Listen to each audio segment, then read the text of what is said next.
Okay, look. At the start of the month, we said we were going to talk about the Persian Empire for the entire month of April. And we have done. This episode is definitely about Persia, just like all the rest. But you may have noticed two things. First, we really started to talk about this whole Persia thing at the end of March when we brought up Herodotus, because he asked and then tried to answer a question in a way no one ever had before, and earned himself the title the Father of History, which if you need a refresher, you can get by listening to our history episode. The question was, why did the Greeks have so much trouble getting along with the Persians? What was the historical basis for all the conflicts? And what a question to try answering. Mostly because in order to answer it, Herodotus had to include not only almost all of what was then modern history, but also quite a lot of what amounts to prehistory, because he reckoned it all had its roots in the Trojan War, which, as you'll recall, involved a beautiful horse and a hollow woman. The answer, believe it or not, to why the Greeks and Persians couldn't really seem to leave each other alone turns out to be surprisingly simple. The key to answering the question is to remember the one thing Greece wasn't way back then, which was Greece. Oh sure, there was a region of the world which was referred to as Greece or something very like it, but there wasn't really a country called Greece. If you remember your history, Greece was mostly a bunch of similar people with a mostly similar language and a few shared origin stories and similar mythologies, and that's really about as far as it went. Past that point, what amounted to Greece was a whole bunch of autonomous city-states and tribes arranged around the Aegean Sea that could barely understand how any of the other city-states and tribes around the Aegean Sea could consider themselves to be true Greeks.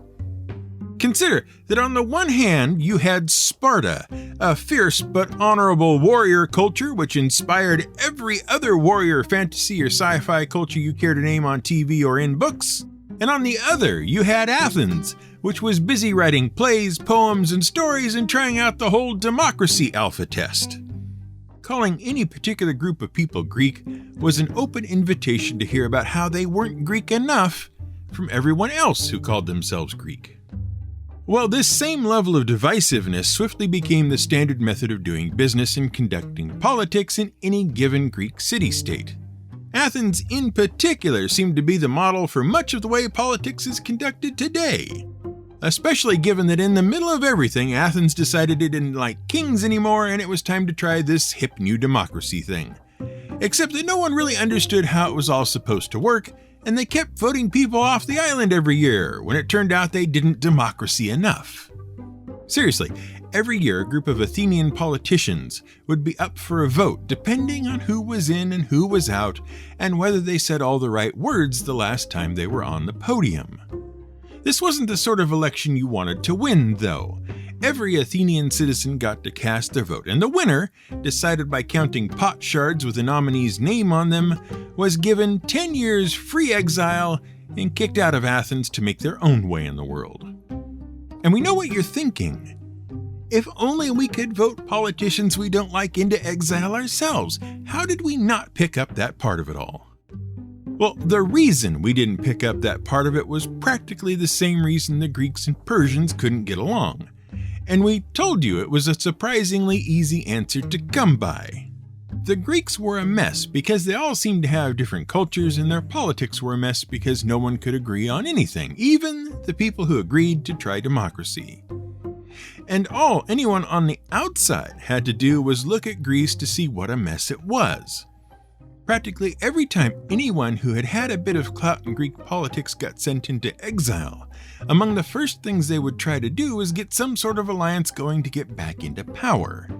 And once they had, and sometimes even if they hadn't, they'd try to get their political rivals exiled in revenge.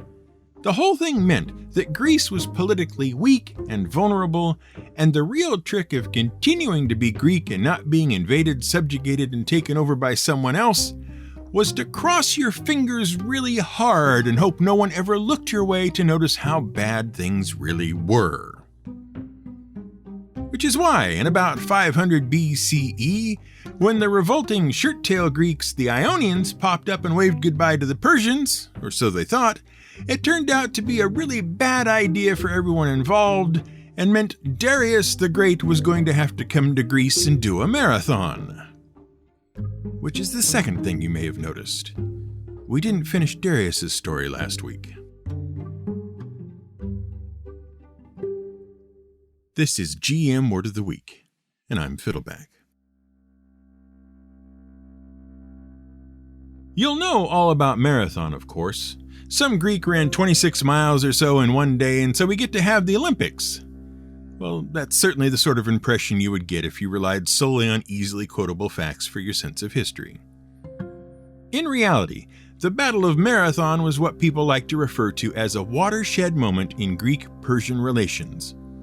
Watershed, by the way, just means a crucial dividing point between two things, like the Continental Divide in North America, where water on one side flows eventually to the west in the Pacific, and on the other to the east in the Atlantic. On one side of Marathon was the massive, invincible, unstoppable Persian Empire and a disorganized, barely capable Greece. On the other side of it, everything was different. If you remember our episode on Cyrus, eventually, in finally settling Lydia's hash, he sent his favorite Mede, Harpagus, to show them who was boss. And so enthusiastic was Harpagus that he kept right on going into the west until he ran up on the shores of the Aegean and discovered all the displaced Greeks living there.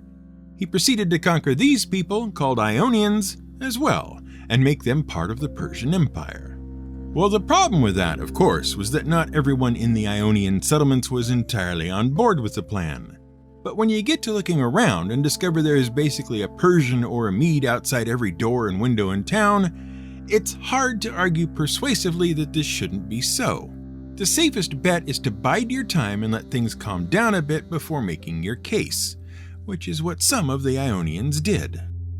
As it turns out, they waited long enough for Cyrus and two other Persian kings to die before deciding that now was the obvious time to go ahead and revolt. Granted, they did wait until after Darius's turbulent first year, during which he ran all over the place putting out other revolts. In fact, they probably took a lot of notes about how it all went down and what Darius was likely to do if they revolted as well, so the Ionians were not only well informed, but also well incentivized to take their time and go carefully. Finally, along about 498 BCE, the Ionians got up enough gumption to have their revolt, aided by the Eretrians and the Athenians, who sent along some military support. Together, the three groups marched on the city of Sardis, which was the seat of the Persian governors of the region. The governors, also called satraps, up to that point had been a succession of folks who, had they perhaps been nicer and less tyrannical, might not have had their capital burned to the ground around their ears by the combined forces. Considering it a job well done and their freedom from the Persian Empire assured, the Ionians marched back home ready to enjoy their newly found independence, unaware that they were being followed back home by Persian troops in the area. The Battle of Ephesus happens, the Ionians are reminded why the Persian army is nearly unbeatable, and things get complicated from there on out as the Ionians spend the next few years on the defensive before being defeated pretty much in their entirety in 493 BCE and bringing to a close the first major conflict between the Greeks and Persians. Once he'd got all that taken care of, Darius looked around and realized most of the trouble had come from Athens and Eretria. The revolt probably would never have happened had they not both pledged their support. Well, obviously, they had to be taught a lesson. And so Darius vowed to see Athens destroyed, or at least entirely brought under Persian rule. Now, remember that Darius liked information as much as he could get, and what he saw when he began looking into Athens was all the rest of Greece, which, as we have said, was a veritable mess of people who all claimed to be the one true Greeks to the exclusion of almost every other group claiming to be the one true Greeks. A disorganized rabble of people all pulling in so many different directions that no two of them were even close to coming together. And this troubled Darius. It wasn't tidy. There was no order to it. And Athens was clearly one of the big sources of disorganization, and, not to put too fine a point on it, lies.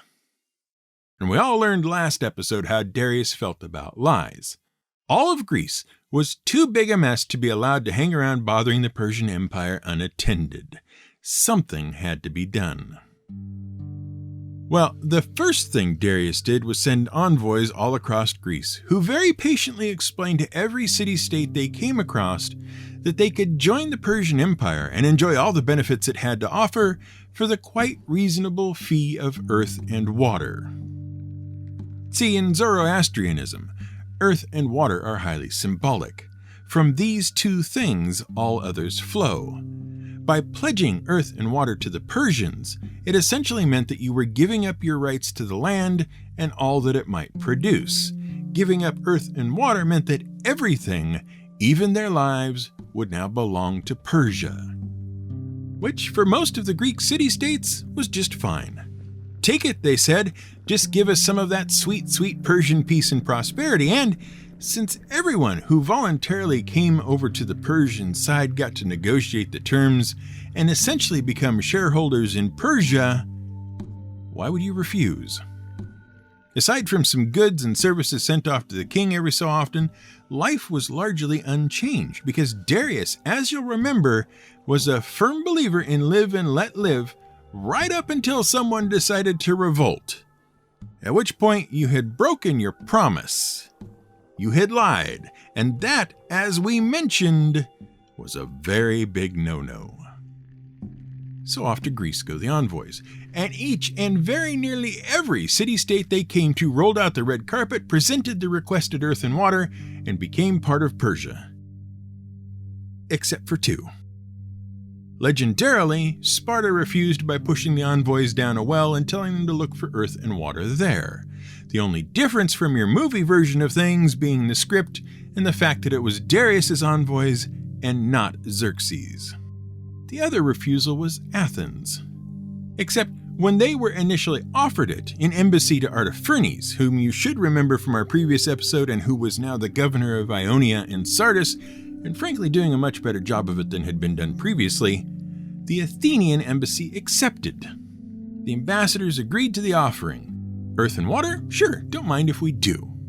However, when the Persian envoys arrived in Athens and asked for earth and water, they were asked to take a long walk off a short cliff, at the bottom of which they were assured they could find all the earth and water they needed. A curiously similar response to the Spartan one, even though the two city-states, now labeled as terrorist states by the Persians, agreed on little else. So, Darius sent the fleet and the army, twice as mad as he ever was, to teach the Athenians a lesson they'd not soon forget. And, as we said, because Greece was such a mess, he decided to conquer all of it and just remove the problem entirely. So the first Persian invasion of Greece got underway. And frankly, when word came down that Persia was displeased and had decided that Athens wasn't a place that needed to continue to exist, well, the Athenians sort of lost it. And before we go much further, we have to stop down and explain something. See, for reasons which will become clear once we carry on, the Persians don't like talking about the Battle of Marathon much. And you'll recall from our episode on history that if a culture doesn't write about itself, and all the reports about an event or a culture come from outside sources, that sort of makes everything said about that particular culture in that particular event a bit suspect, unreliable, if you will. The main, and virtually only, source for the Battle of Marathon is the father of history himself, Herodotus. While it is true he did as thorough a job as he could in a way few people previously ever had, the fact is, it is one account written for the Greeks by a Greek. And true, he was technically a Persian, but only because Persia ruled over the Greek city of Halicarnassus. Herodotus was as Greek as any other Greek at the time, which may go some way to explaining some of the things said to have happened in the Battle of Marathon. As we said, the Persians don't like to talk about it. In 490 BCE, after years of planning and preparation, Darius finally sent the fleet and the army off to sort out Greece once and for all. Well, his exact orders were a little different, but the desired ending was the same. Darius ordered his military to cross the Aegean and bring peace and stability to all the little Greek islands and city-states along the way, and, once that was complete, reduce Athens and Eretria to slavery and bring the slaves before the king. And the force Darius sent to accomplish the task was one of the largest ever seen. Troops were brought in from all over the Persian Empire to do the job, and the fleet was no less impressive in size. And across the Aegean they went, hopping from island to island along the way, instead of the usual means of navigating by hugging the coastline. It wasn't as if the Persian fleet had never sailed in the Aegean before, of course. They often headed to the northern Aegean about whatever business it was Persians did. It was a regular enough occurrence that hardly anyone in Athens even thought twice about it. Until, unexpectedly, instead of heading north, the Persians changed course and headed west, aiming right for Greece. When they reached the Greek coast near Attica, the entire fleet, under command of a Mede named Darius, turned towards Eretria. After 5 days of battle there, the city was taken thanks to the usual batch of Greek political treachery, and anyone who didn't throw in with the Persians was sent off to slavery. And then Darius turned his attention towards Athens. As soon as news that the Persian armada was coming, Athens took a quick head count and did some math. And no matter how many times they added things up, they still came up far short of being able to field anything like the numbers the Persians had. Not only was the Persian fleet immense and enough of a problem to deal with all on its own, but each ship that could be seen, and there were enough to darken the waters for miles, carried aboard it even more men and horses. Not only had they brought fighting men, but also the cavalry. Athens had no way to deal with any of it. They weren't noted sailors and didn't have enough ships to float any real opposition in any case. They were unused to fighting cavalry, even if they had been prepared. And they hadn't won a fight against Persian forces in over 50 years. It looked like the best strategy for Athens was going to be to hole up inside the city and prepare for a siege. And that wasn't much of a strategy at all. A hoplite, we'd like to mention at this point, was a Greek citizen soldier. You might almost think of them as the reservists or National Guardsmen of the time, though we hesitate to add that this is only a convenient way of getting the idea across and not a reflection of our thoughts about our modern fighting men and women. If you were a free citizen and possessed enough property and therefore wealth to buy the armor and weapons, you and your buddies could hang around at the weekends being soldiers. You weren't particularly trained for anything in general, but at least you knew how to make and fight in what was called a phalanx. See, the traditional kit of the hoplite is an armor made of either linen or bronze, depending on your means, a long spear, and, most importantly, a shield. You and your fellows would form a line of 8 or so men abreast, interlock your shields with each other, and then the men arranged in rows behind you, as well as those lined up with you, would be able to poke spears through gaps and impale the enemy. In this way, you could face down a lot of attackers and remain, as much as it was possible to do so on an active battlefield, relatively safe. Well, a lot safer than a guy running around by himself would be. The real downfall of fighting in a phalanx was fighting over uneven, hilly terrain. A phalanx, and therefore hoplites, work best over flat, open ground where they can maneuver as needed. You know, like a beach. Which is what the people of Athens thought was a better strategy. March the hoplites down to Marathon and meet the Persians before they were really ready, and hopefully prevent them from leaving the beach and the plain onto which it led. It might just be possible to contain the Persian threat until help could arrive. Because they were going to need help, and fast, if they wanted to keep Darius and his troops not only out of Athens, but the rest of Greece as well. A raid against the 9,000 or so hoplites and 1,000 of their friends from Plataea who came along to help were 25,000 Persian infantry, 1,000 cavalry, and 100,000 armed sailors held in reserve. There was no way the Athenians could win. And since it was going to take every hoplite they could muster to even attempt a holding action, it left Athens dangerously undefended. Anyone could walk into town and lock the doors behind them. Which is why, as the hoplites quick stepped down to Marathon from Athens' front door, out the back door of Athens went a man called Philippides. He was, by all historical accounts, and remember it is just Herodotus, the best athlete in Athens. And he proceeded to prove it by running in just 2 days, 140 miles to Sparta to ask for help, which the Spartans graciously and politely refused. At least they refused to send it immediately. See, it was one of the biggest holidays in Sparta, the Carnea, which was marked by the sort of athletic competitions that young men get up to when they've been trained for battle almost all their life. And because it was the Carnea, it was also a time of sacred peace in Sparta, and there was absolutely no way they could send troops to Athens until at least the full moon and the end of the celebration, which was a week away. And it would take them a further 3 days after that to get to Athens. So the Athenians would have to hold out for at least 10 days before any help could possibly arrive. So back went Philippides at a run with the disappointing news. 140 miles back to Athens, which you will note is not only not 26 miles and change, but also not at either end of the run to a place called Marathon. That was a story made up by Plutarch in the 1st century CE.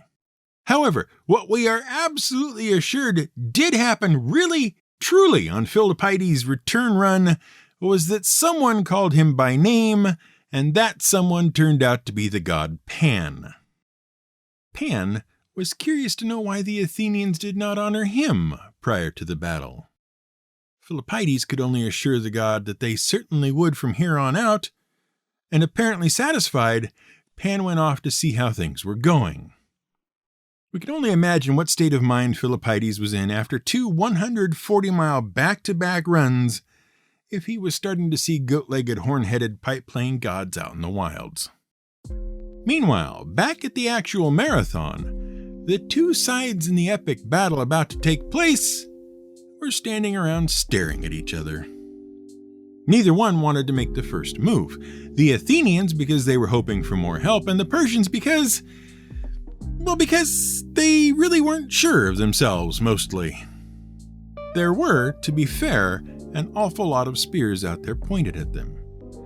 And the ground, aside from the bit of mountain the Persian army was currently camped on, was decidedly flat, which was exactly the sort of ground the hoplites enjoyed fighting on.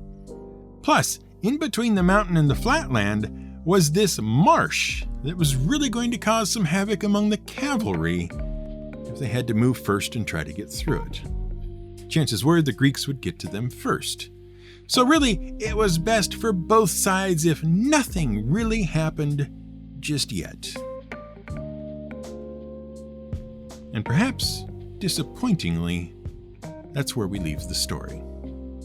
Oh, no suspense though. Eventually the 2 sides do get to fighting, and much to everyone's surprise, including their own, the Athenians win, even without the help of Sparta. Of course, according to all the stories, they had the help of Pan instead, in that he did the one thing Pan could always be counted on doing, mischievous god that he was. He danced and capered through the midst of the battle, singing and playing his pipes, and inciting among the Persians that mindless fear that was named after him. Panic. Which caused the Persians to flee the battlefield, take what survivors they could, and head back home. Oh, and also long-dead King Theseus and his troops showed up to help out. And there was a dog, but no one really believes the story about the dog. In any case, the Persian decisive loss at Marathon brings to an end the first Persian invasion of Greece. Not because the Persian Empire was so soundly defeated, which they were, but because while Darius was preparing for the comeback tour, Egypt revolted on him and he had to attend to business elsewhere, which he never does quite manage to do because in 486 BCE, at the age of 64 and in ill health, he dies. Which leaves all the tidying up to the guy we have to do one more Persian episode about, his son Xerxes.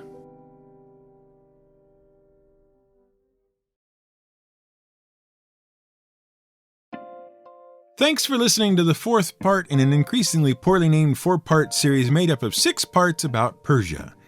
We here at GM Word of the Week can only apologize and assure you normal service will resume in May. Probably. If you'd like to get in touch with us, you can always head over to our website at gmwordoftheweek.com and use the contact page there to send us an email.